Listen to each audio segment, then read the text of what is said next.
नुमान अस्सलाम वालेकुम। Times of Rahimiya Khan के प्लेटफॉर्म से मैं हूँ वफाद हुसैन।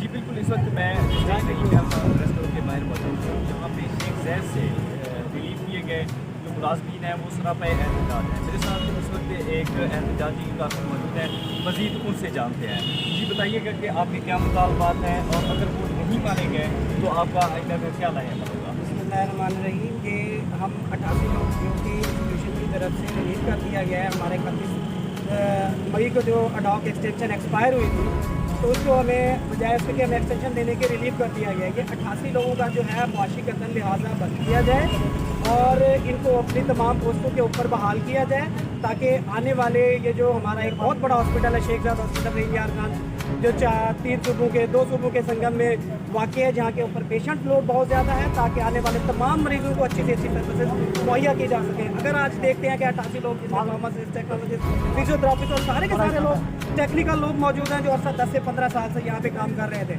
तो उनकी वजह से जो आज कार्डियक सर्जरी उनकी वजह से बंद हो गई है, उनकी वजह से फार्मेसी डिपार्टमेंट अपनी सर्विसेज मुहैया नहीं कर रहा।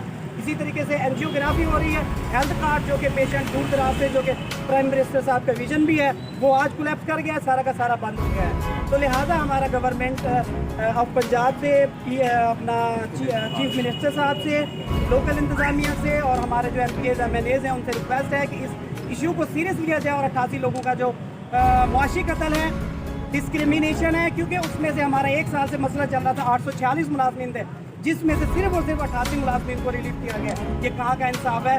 सब की सब मोड ऑफ इंडक्शन जो है सबका एक जैसा था। तो लिहाजा इन तमाम को जो है वो जल्द से जल्द बहाल किया जाए, ताकि हम मरीज़ों को भी अच्छी सर्विसेज दे सकें। और ये क्योंकि ये सारे हॉस्पिटल की सर्विसेज को बेहतर बनाया जाए। अगर ये इंतज़ामिया ने अगर आपको बहाल नहीं किया तो आपको 88 मुलाजमीन है, आपका आइंदा का क्या लाया अमल होगा? आप कहाँ पे प्रोटेस्ट करेंगे? आपके क्या मुतालबात होंगे?